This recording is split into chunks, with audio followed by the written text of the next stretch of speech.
नमस्कार श्रोते हो. कथारंग बाय सानिका या आपल्या यूट्यूब चॅनलवर तुमचं मनापासून स्वागत आहे. आपण ऐकत आहोत विजया ब्राह्मणकर लिखित दरी ही कथा. या कथेच्या पहिल्या भागात आपण ऐकलं अभिमन्यू आणि अवंती हे एक विवाहित जोडपं आहे. अगदीच सर्वसाधारण जसे आपण आहोत तसेच. अभिमन्यू सरकारी नोकरीला आहे तर अवंती ही प्रोफेसर आहे. यांच्याबरोबर यांच्या परिवारामध्ये अभिमन्यूचे आई वडील आणि त्याच्या बहिणीचा मुलगा चिन्मय असे ते परिवार एकत्र राहतो आहे.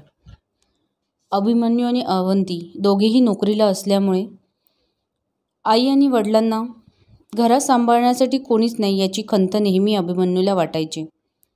तर अवंतीचं असं म्हणणं होतं की आई घरात आहेत तोपर्यंत मी काही नोकरी सोडणार नाही. आणि ती प्रोफेसर असल्यामुळे 4च तासांसाठी तिला कॉलेजमध्ये जावं लागायचं. त्यानंतर ती घरातच असायची. त्यामुळेच तिच्या नंदेने म्हणजे अभिमन्यूच्या बहिणीने तिच्या मुलाला चिन्मयला तिच्याकडे ठेवलं होतं. त्यामुळे ती निवांत नोकरी करू शकत होती. अवंतीसुद्धा या सगळ्या घरातल्या जबाबदाऱ्या छान सांभाळत होती. तरीसुद्धा तिला या घरामध्ये हल्ली राहावंसं वाटत नव्हतं. याचं कारणही तसंच होतं. चालते बोलते असणारे सासरे हल्ली आजारी पडायला लागले होते. त्यांना अचानक विस्मरण म्हणजे विसरण्याचा आजार झाला होता. त्याच्यामुळे त्यांच्या काहीच लक्षात राहत नव्हतं. ते जेवले, हात धुतला तरी ते म्हणायचे मी जेवलोच नाही. कधीकधी तर कुठेही निघून जायचे आणि त्यांना शोधून आणावं लागायचं. त्यांच्या या त्रासामुळेच आणि त्यांच्या काळजीने अभिमन्यूला नेहमी असं वाटायचं की घरात आपल्या दोघांपैकी कोणीतरी असावं. मग तो अवंतीला म्हणायचा तू नोकरी सोडून दे. पण अवंती म्हणायची मी एवढ्या मेहनतीने ही नोकरी मिळवली आहे तर आई चांगल्या असेपर्यंत निदान त्या आता घरात बघतायत या विश्वासाने ती आपली नोकरी चालू करत होती. चिन्मयीलाही सांभाळत होती. चिन्मयीचा अभ्यास सगळं ती चिन्मयीचं बघत होती. त्यानंतर या विसरण्याच्या आजारातनंच एक दिवस अचानक अभिमन्यूच्या वडिलांना चक्कर येते आणि ते खाली पडतात. आणि डॉक्टरकडे नेईपर्यंतच ते मधल्यामध्ये त्यांचा जीव जातो. असे चालता बोलता तिच्या अवतीभोवती असणारे सासरे अचानक तिला सोडून गेले. त्याचा धक्का तिला सहन होत नाही. आणि काही दिवसांनी अगदी क्षुल्लकशा कारणाने तापाचं निमित्त होऊन चिन्मय जातो. चिन्मयचं असणं, त्याचं अवतीभोवती वावरणं यात अवंती एवढी गुरफटली गेली होती की तिला चिन्मयशिवाय आता जगूच वाटत नव्हतं. त्यामुळे तिला ना त्या घरामध्ये सारखे तिच्या सासऱ्यांचे आणि चिन्मयीचे भास व्हायचे. हे तिच्या मनाचे खेळ होते की तिचं भीती होती हे तिचं समजत नव्हतं. आणि हे तिने तिच्या नवऱ्याला म्हणजे अभिमन्यूला सांगितलं होतं.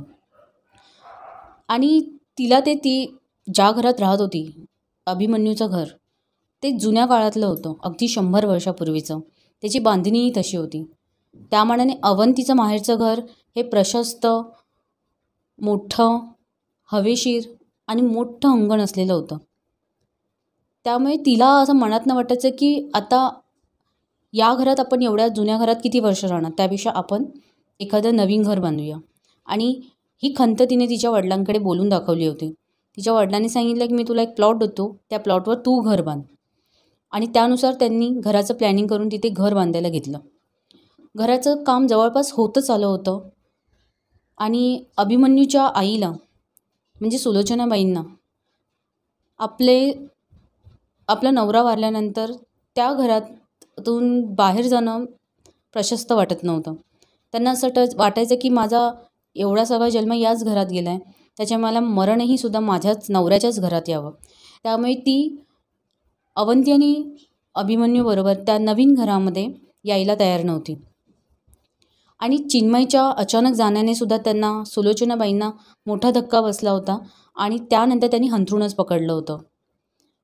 आणि एक दिवस म्हणजे ते घर बांधून झाल्यानंतर अशा अडचणीतनं ते घर बांधून होतं आणि ते बांधून झाल्यानंतर अवंती आणि अभिमन्यू एक दिवस तिथे जातात आणि राहतात. आणि त्याच क्षणी इकडे सुलोचनाबाईंना चक्कर येते. डोकेदुखीमुळे त्यांना त्रास होऊन त्या घरात पडतात. शेजारचे जेव्हा फोन करून सांगतात तेव्हा अभिमन्यू आणि अवंती दोघेही धावत धावत घरी येतात आणि डॉक्टरांकडे त्यांना घेऊन जातात. डॉक्टरांच्या तपासणीतनं त्यांना असं कळतं की सुलोचनाबाईंना कॅन्सर झाला आहे. आणि हे ऐकूनच अभिमन्यू आणि अवंती कोसळतात. आणि तरीसुद्धा त्यांना आशा असते की यातनंही आम्ही त्यांना बरे करू, पण तो लास्ट स्टेज असते, त्याच्यामुळे त्यांना असं काहीही करता येत नाही. फक्त जेवढे दिवस आई आहे तोपर्यंत तिला प्रेम आणि तिची सेवा करणंच आपण दोघांनी प्रयत्न करूया, यांनी त्यांचे दिवस ते ढकलत असतात. पण या कॅन्सरने हळूहळू सुलोचनाबाईंचे एक एक अवयव निकामी होतात. आणि एक दिवस अवंती म्हणते, हल्ली आईंना ऐकायला येत नाही. तेव्हा अभिमन्यू खिन्न मनाने म्हणतो की हो, हे आता असं व्हायचंच, कारण आता एक एक अवयव आईचा निकामी होतो आहे. तेव्हा ती म्हणते की मग डॉक्टरांना विचारूया. तर तो म्हणतो की डॉक्टरांना विचारून काही उपयोग नाही आहे, आईचा मृत्यू जवळ आला आहे. आणि हे ऐकून अवंती अगदी मनाने खचून जाते. आता ऐकूया या पुढची स्टोरी. आईला उठून औषध देणाऱ्या अभिमन्यू मागे वळून बघत अवंतीला आवाज दिला. अवंती, पाणी आण बरं पेलाभर. आणि तो बघतच राहिला. थंडी वाजल्यासारखी अवंती थरथरत होती. आईला भिंतीशी टेकून बसवलं आणि अभिमन्यू अवंतीजवळ आला. अवंती, अवंती काय झालं? अवंतीने मानेनच काही नाही म्हटलं. मग अशी काय करतेस? काय झालं? अवंतीचे दोन्ही खांदे हलवत अभिमन्यू म्हणाला. अवंतीचे डोळे किलकिले करून बघितले. तिच्या डोळ्यात पाणी तरळत होतं. डोळ्यातील पाणी गालावर ओघळलं. तिने मान वर करून कॉटकडे बघितलं. मृत्यूचा फास सुलोचनाबाईंच्या गळ्याभोवती पडलेला तिला दिसला. क्षणाक्षणाला तो फास आवळत होता आणि सुलोचनाबाई जीवाच्या आकांताने ओरडत होत्या, तडफडत होत्या. पुन्हा भीतीने शहारलं अवंतीचं अंग. तिने आपली नजर सुलोचनाबाईंवरनं काढून घेतली. तिला मग त्यांच्याकडे पाहावेनाच. सुलोचनाबाईंचे कान बंद झालेच होते. आता एक डोळा आपोआप बंद झाला. घरभर ज्यांचा वावर होता, घरादारावर ज्यांचा वचक होता, त्या सुलोचनाबाई आता खाटेला खेळल्या होत्या. अवंतीला होणारे आभास वाढले होते. सुलोचनाबाईंजवळ ती फिरकतही नव्हती. बाहेर जायचं असेल तर ती मागच्या दाराने जायची. सुलोचनाबाईंजवळ जायचं ती टाळत होती. कायम तिला एक वाटायचं की सुलोचनाबाईंच्या उशाशी मृत्यू उभा आहे, त्यांच्यावर झडप घालण्यासाठी. अवंती मनातनं धास्तावली होती. तिला चैन पडेना, घरात जावंसंच वाटेना. तिला चिन्मयीचा, सासऱ्यांचा मृत्यू आठवायचा. ती जागा आठवायची. तो तेवणारा दिवा आठवायचा. ते घरभर दाटलेलं उदासवानं, भकासवानं आठवायचं. आणि पुन्हा घरात तेच विचाराने अवंती अस्वस्थ, बेचैन व्हायची. घरात पाऊल टाकावंसंच वाटेना. कॉलेजमध्ये गेल्यानंतर मैत्रिणी विचारायचा, अवंती अशी का दिसतेस? का गं, चित्त थाऱ्यावर नाही? काही प्रॉब्लेम आहे का? अनेक प्रश्न मैत्रिणींचे. खरंच कशा दिसतो आपण? आपलं लक्ष लागत नाही का? नाहीच लागत. सगळं कसं अस्थिर वाटतंय. आणि प्रॉब्लेम्स आहेत की. त्या घरात राहणंही हा माझ्या दृष्टीने मोठा प्रॉब्लेम होता.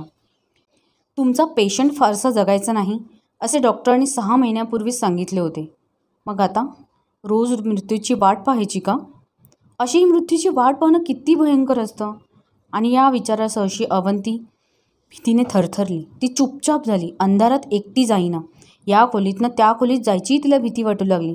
तिला स्वतःच्या सावलीचीही भीती वाटू लागली. तिच्या अशा वागण्याने अभिमन्यू धास्तावला होता. आणि एक दिवस अवंतीने 4 साड्या बॅगेत भरल्या. ती माहेरी निघून गेली. बाहेरच्यांनाही कळेनाही अचानक कशी आली. दिवसेंदिवस ती गुम्म बसून राहायची.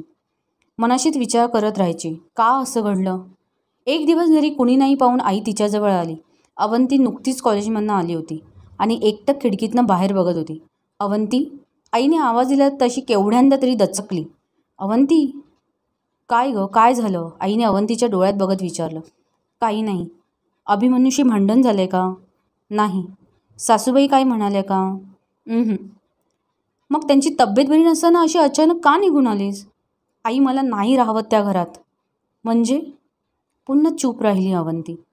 आईच मग म्हणाली, का, काय झालं गं? अगं सांग ना, काय झालं? आणि आईच्या शब्दांनी अवंतीला रडू कोसळलं.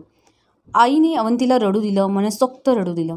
पण तिच्या पाठीवरनं मायेने हात फिरवणारी म्हणाली, सांग बरं, काय झालंय? अवंतीने मग आईला सारं सांगितलं.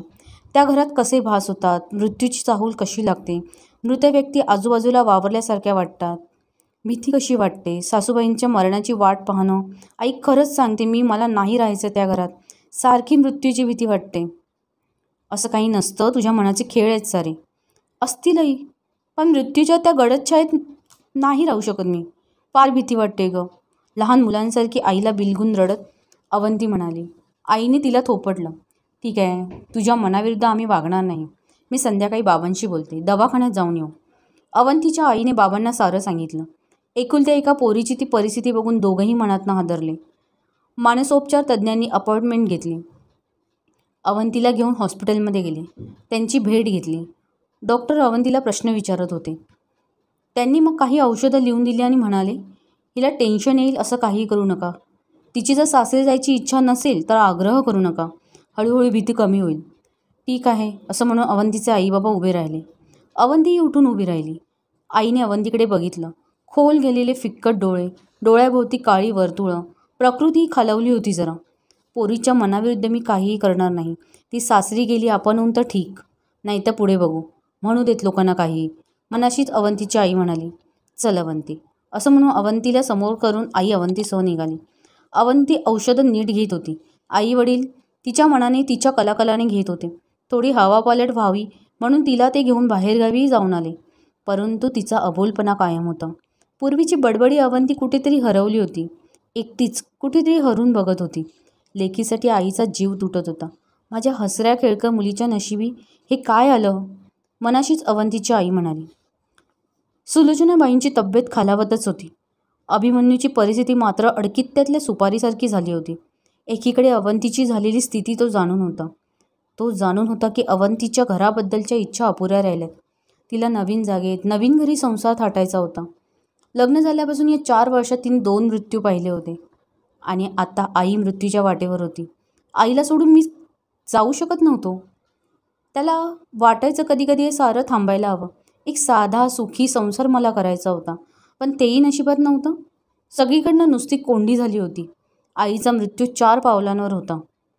आईच्या मृत्यूने सारे प्रश्न सुटणार होते. आई गेल्यावर मी माझ्या मनाप्रमाणे वागायला मोकळा होतो का? दचकला अभिमन्यू स्वतःशीच. म्हणजे मी आईच्या मृत्यूची वाट बघतोय? जन्माआधी आणि जन्मानंतरही आपला भार वाहणाऱ्या आईविषयी आपल्या मनात तिच्या मृत्यूचा आणि तिच्या मृत्यूमुळे भोवती तयार झालेली बंधनं गळून पडण्याचा विचार आपल्या मनात आलाच कसा? आणि खाटेवर शांतपणे झोपलेल्या आपल्या आईकडे अभिमन्यू बघत राहिला, हतबल होऊन. रात्रीची नीरव शांतता, त्यात किड्यांचा किर्र आवाज.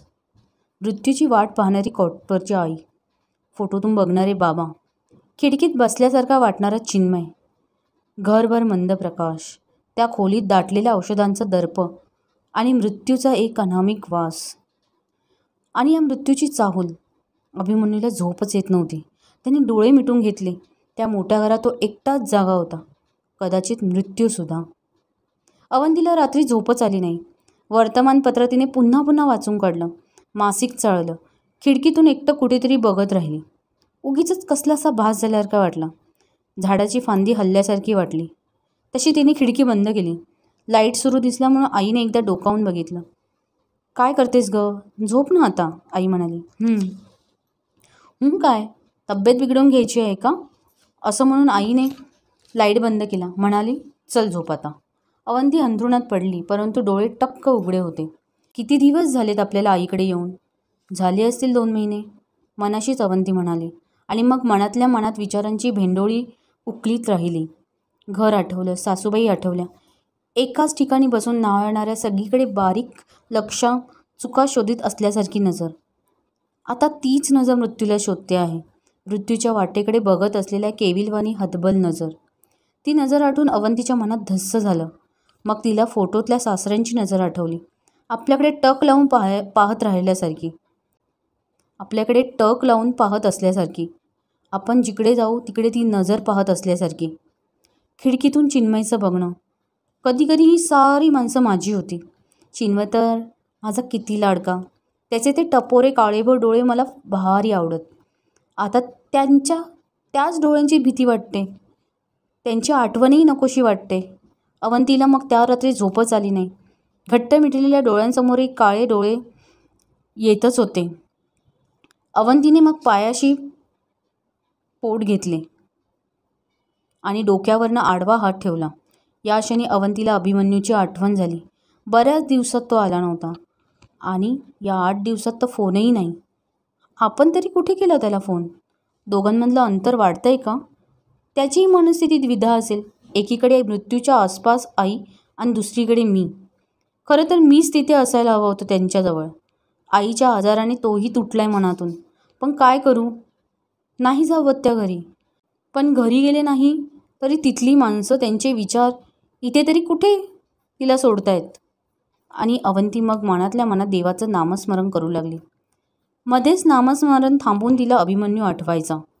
आई गेल्यानंतर मी आणि अभिमन्यू नवीन घरात राहू. दोघांचा संसार असेल. केवढ्यांदा दचकली अवंती स्वतःशीच. म्हणजे आपण आईच्या मृत्यूची वाट बघतोय का? आणि अभिमन्यू, तो बघत असेल का आईच्या मृत्यूची वाट? सकाळीच फोन आला अभिमन्यूचा. अभिमन्यूचा आवाज ऐकल्याबरोबर खूप छान वाटलं. अवंतीला भोवती हिरवळ दाटून आल्यासारखी वाटली. भास आभास संपल्यासारखे वाटले आणि त्याचे पुढचे शब्द ऐकून अवंती थिजून गेली. आई गेली असं म्हणून अभिमन्यूने फोन ठेवला. तो ये असंही म्हणाला नव्हता. मी माझ्याच घरी पोचले तेव्हा बरेच लोक गोळा झाले होते. पाहुण्यासारखी मी तिथे जाऊन बसले. ताई रडत होत्या. मी मात्र कोरडी ठण. अभिमन्यू माझा होता. त्याच्या आईसाठी माझ्या डोळ्यात 2 अश्रूही का येऊ नयेत?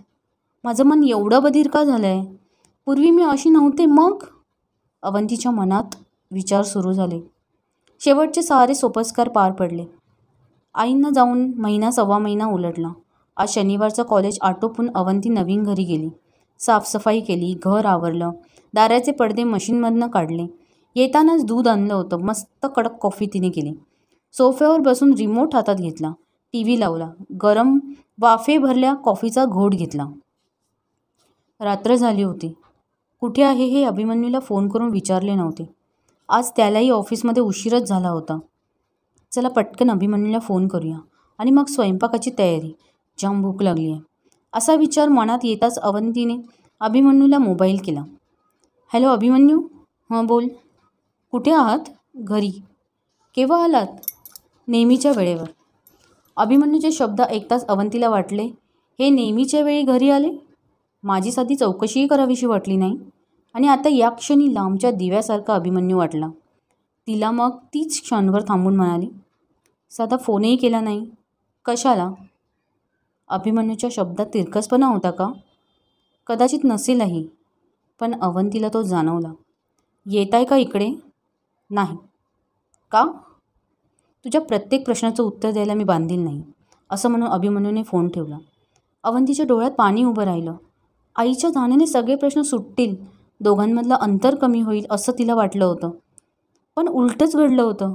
आणि मग अवंती भरल्या डोळ्यांनी दोघांमधली रुंद दरी नापीत राहिली. आय होप तुम्हाला ही कथा आवडली असेल.